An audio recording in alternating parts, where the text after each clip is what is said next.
우크라이나, 러시아 모두 다 겨울 전쟁으로 접어들기 때문에 그런 남은 시간이 얼마 남지 않았다. 미국의 대통령 선거, 두 번째는 선거를 둘러싼 푸틴 대통령의 결심, 이 두 가지가 1년 뒤에 어떻게 역동적으로 결합이 되어서 우크라이나 전쟁에 영향을 미칠까. 젤렌스키 대통령부터 우크라이나 정치 엘리트들이 그런 일은 절대 있을 수 없다. 영토라는 것은 평화협상을 위한 조건 자체가 될 수 없다라고 강력하게 주장을 하고 있는 것이죠.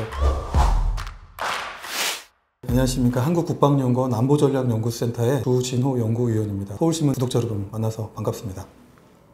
최근에 우크라이나의 러시아 본토에 대한 드론 무인기 공격이 굉장히 활성화되고 있는 그런 상황으로 먼저 평가를 해봅니다. 지난 8월 31일 기준으로 모스크바주, 깔루가주, 랴잔, 툴라, 심지어 후스코프라고 하는 우크라이나 본토로부터 최소 직선거리 800km 이상 이격된 러시아의 6개, 7개 지역에 대해서 동시다발적인 대량 드론 공격을 우크라이나군이 수행을 했고요. 우크라이나군이 이렇게 드론 공격을 전방위적으로 시행하는 이유는 먼저 대반격 작전이 어렵다. 정면 승부, 정면 돌파가 어렵기 때문에 러시아 본토에 대한 공격을 통해서 일종의 후방 교란을 통해서 치명적인 영향력을 끼침으로써 러시아 국민들도 우크라이나 국민들이 받고 있는 이런 공포감, 전쟁의 공포감을 극대화시킴으로써 러시아 국민들의 불만이 결국은 고스란히 또 푸틴 대통령에 대한 정치적 부담으로 연결이 되는 것이죠. 또 시간이 갈수록 대선이 가까워지고 있는데 이렇게 안보 무능 프레임으로 가게 된다면 푸틴 대통령에게 굉장한 부담이 있기 때문에 그런 측면에서 이렇게 러시아 본토에 대한 대규모 드론 공격을 활성화하고 있는 측면이 있겠습니다. 또 한 가지는 이제 대반격 작전을 위한 시간이 얼마 안 남았다는 것이죠. 또 10월 초중순이 넘어가면 돈바스 지역, 자포리자, 헤르손, 우크라이나, 러시아 모두 다 겨울 전쟁으로 접어들기 때문에 그런 남은 시간이 얼마 남지 않았다. 그 기간 동안에 대반격 작전이라든지 드론 공격과 같은 후방 교란을 통해서 성과를 달성을 해서 그걸 바탕으로 서방에 우크라이나가 전쟁을 계속 이어갈 수 있다. 전쟁 수행 능력을 갖추고 있다라고 하는 이런 어필을 하고자 하는 정치적인 목적도 있다라고 좀 보고 있습니다. 당장 이제 젤렌스키 대통령은 이와 같은 헌법적 가치를 지켜내기 위해서 지속적인 지원을 호소할 것이고요. 군사적 성과, 정치, 외교적인 성과를 집대성해서 평화 공식 정상회의를 우크라이나 본토에서 개최를 하려고 할 것입니다. 겨울 전쟁도 말씀하셨는데 전쟁이 좀 흘러갈 것이라고 예측하시는지?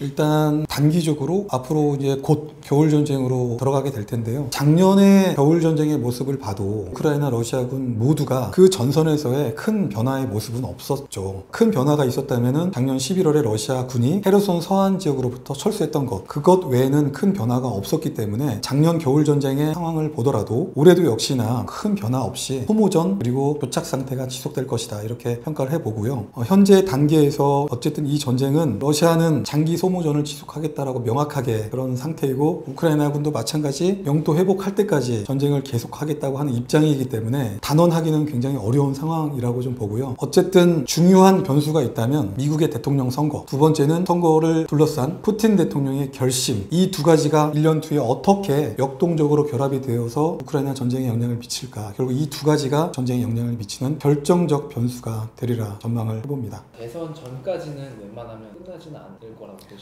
네, 아마 미국의 대통령 선거가 내년 11월이고 러시아의 대통령 선거는 내년 3월, 그리고 만약에 우크라이나 대통령 선거를 하게 된다면 그 또한 3월, 지금 시간부터 내년 3월까지, 내년 3월부터 미국 대통령 선거가 개최되는 11월까지는 현재의 장기 소모전 교착 상태가 지속이 될 수밖에 없다. 이렇게 전망을 해봅니다. 우크라이나는 전쟁의 목표를 강탈한 점령지를 모두 수복하는 걸 지금 보고 있는데 안타깝지만 우크라이나군이 추구하고 있는 그것이 전쟁 지도부를 포함한 우크라이나 전 국민의 헌법적 목표라고 저는 보고 있는데요. 그게 이제 영토적 완전성 회복인 것이죠. 이미 2019년 개정 헌법을 통해서 우크라이나는 자국의 헌법에 크림을 회복하겠다. 그때 당시 문제가 되고 있었던 돈바스 문제를 해결하겠다라고 헌법에 이렇게 반영을 한 것이고요. 러시아의 침략을 받은 이후에 빼앗겼던 자포리자라든지 헤르손 그런 영토도 사실은 크게 봤을 때는 여전히 우크라이나의 헌법적 가치 안에 반드시 회복해야 될 그런 영토인 것이죠. 그런데 현재의 상태에서 대반격 작전의 효과도 그렇게 크지가 않고 또 시간이 갈수록 서방의 결속력도 지금처럼 100%의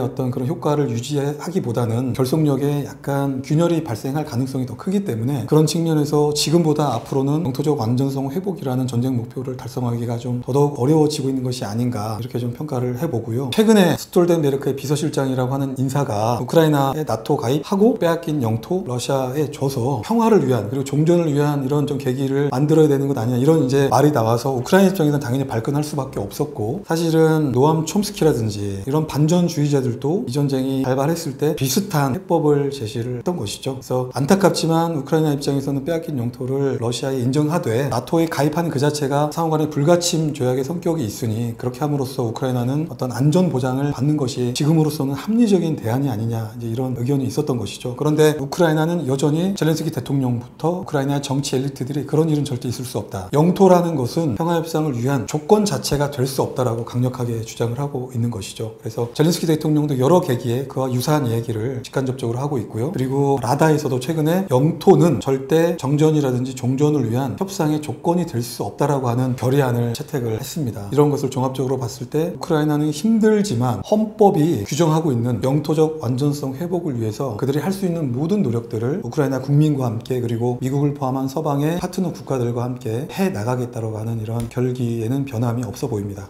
제가 생각했을 때 우크라이나의 전쟁, 러시아의 침공은 러시아의 전략적 실패로 끝나야 한다라고 하는 게 미국의 전쟁 목표입니다. 저는 해석의 공간이라고 생각을 하는데요. 미국의 목표가 모호하다라고 하는 측면도 있고 동시에 러시아가 치명적 실패가 아니기 때문에 이 전쟁을 통해서 러시아 또한 상당 부분 국력을 잃고 과거와 같은 군사적인 영향력, 정치적인 영향력을 행사하지 못할 정도로 국력이 약화해야 된다라고 하는 그런 목표를 아주 모호하지만 또 명확하게 제시하고 있기 때문에 이런 부분에서 미국의 우크라이나 전쟁에 대한 미국의 전쟁 목표는 좀 명확하다고 보고 있습니다. 우크라이나 군이 어려운 가운데 이렇게 전쟁을 끌어나갈 수 있는 것, 그래서 연토적 완전성 회복이라고 하는 전쟁 목표를 지속적으로 추구할 수 있는 데는 사실 미국을 중심으로 한 통합 억제가 발휘되고 있기 때문이죠. 그래서 사실 현재까지 우크라이나에 지원된 서방의 무기 지원의 전체 양이 한 100이라고 했을 때 사실 미국이 차지하고 있는 볼륨이 거의 65% 압도적인 수준입니다. 그런데 이제 문제는 미국의 공화당을 지원한 측 그리고 민주당을 지원한 측에 대해서 우크라이나에 대한 무기 지원 어떤 여론조사 최근 결과가 좀 흥미로운 부분이 있는데 공화당을 지원하는 쪽이나 민주당을 지원하는 쪽 모두에게서 우크라이나에 대한 무기 지원의 반대 여론이 시간이 갈수록 더 커지고 있다는 그런 사실입니다. 그래서 정치 엘리트들 입장에서 상당히 이 부분이 앞으로 대선이 가까울수록 정치적으로 부담이 될 수 있다라고 하는 부분이 있겠습니다. 왜냐하면 그들을 지원하고 있는 상당수 사람들이 우크라이나에 대한 무기 지원을 부정적으로 바라보고 있기 때문에 자칫 이런 부분이 공화당이나 민주당 쪽 모두에서 앞으로 대선에서의 어떤 정책 공약이라든지 이런 부분들에 대해서 반영이 되지 않으리라는 법이 없기 때문에 결국 이것이 또 표심으로 직결될 수 있는 부분이기 때문에 굉장히 부담이 좀 커지고 있다. 현재까지 미국이 우크라이나에 지원한 안보 지원, 군사 지원 패키지의 압도적인 볼륨과 현재 미국 내에서 나타나고 있는 우크라이나 무기 지원에 대한 여론들을 전반적인 것들을 종합했을 때 우크라이나 전쟁에서의 가장 결정적인 변수는 미국의 지원, 나아가서는 미국의 대통령 선거가 될 가능성이 크다.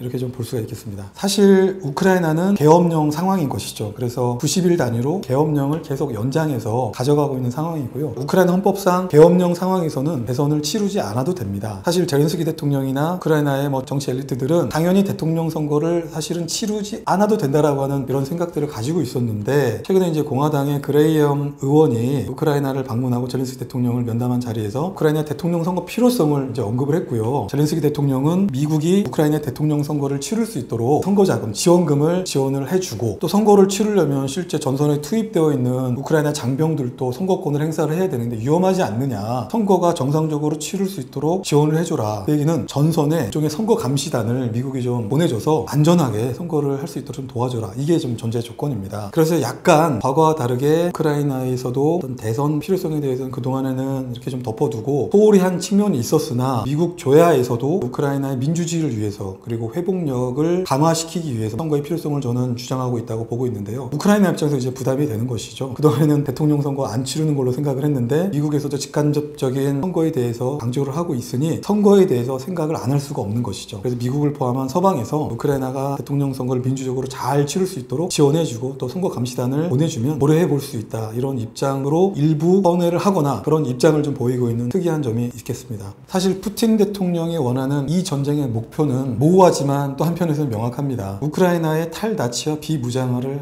해나가겠다. 그리고 자국민의 안전을 지켜내겠다. 서방의 위협으로부터 러시아의 안전을 보장하겠다라고 하는 이 세 가지 전쟁의 목표가 너무 명확한 것이죠. 그런데 본인들의 어떤 침략 전쟁을 통해서 서방의 위협으로부터 안전 보장은 실패했습니다. 왜냐하면 핀란드가 이미 나토에 가입함으로써 러시아와 핀란드는 국경을 1300km를 접하고 있기 때문에 이건 실패. 그리고 앞으로도 스웨덴도 어쨌든 나토 회원국의 위상을 가질 거기 때문에 그 또한 실패. 서방의 위협으로부터의 안전 보장은 실패한 것 같고요. 자국민 보호라는 측면 측면에서는 돈바스 지역이라든지 헤르손, 자포리지아 지역의 원에 의해서 시민권을 획득한 국민들에 대해서는 안전을 보장하고 있기 때문에 일부 제한되지만 그 전쟁 목표도 달성했다라고 보고 있습니다. 마지막으로 우크라이나의 탈나치화, 비무장화에 대한 부분인데요. 사실 이 부분이 가장 결정적인 전쟁의 목표라고 보고 있습니다. 탈나치화라는 것은 우크라이나 전체를 중립화시키겠다고 하는 목표이죠. 완전한 승리로서 우크라이나를 굴복시킨 그 상태를 우크라이나의 헌법에 집어넣는 그 상태를 의미하는 것이죠. 그래서 우크라이나는 중립국이다. 어떤 분쟁에도 관여하지 않겠다. 그것은 승리를 통해서 젤렌스키 대통령이 굴욕적으로 평화협상 조건을 받아들임으로써 헌법을 바꿔야 되는 부분입니다. 그럴 때라야지만이 러시아의 전쟁 목표가 달성될 수 있는 것이죠. 그런데 현재의 상태로 봤을 때 젤렌스키 대통령은 절대 굴복하지 않을 것이기 때문에 푸틴 대통령이 구상하고 있는 우크라이나의 비무장화 그리고 탈나치화라고 하는 전쟁 목표를 달성하기는 매우 어려워 보입니다. 그렇기 때문에 푸틴 대통령은 예전의 이유로 밝혔던 세 가지 전쟁 목표 중에 이미 하나는 실패했고요. 한 가지는 그냥 제한된 수준에 달성을 했고 또 한 가지는 앞으로 달성하기 어렵기 때문에 이 전쟁의 출구 전략을 어떻게 해야 될지도 굉장히 어려운 상황이 돼버린 것이죠. 푸틴 대통령 어쨌든 이미 점령한 그 4개 지역은 헌법으로 자신들의 영토라고 선언을 했기 때문에 이 지역을 점령하고 유지하는 것은 변함이 없어 보이고요. 하르키우 지역과 오데사 지역까지도 점령함으로써 러시아는 안전하게 우크라이나를 내륙 국가화시킬 가능성도 배제할 수 없다. 이렇게 좀 전망을 해봅니다. 러시아가 핵을 사용할 수 있는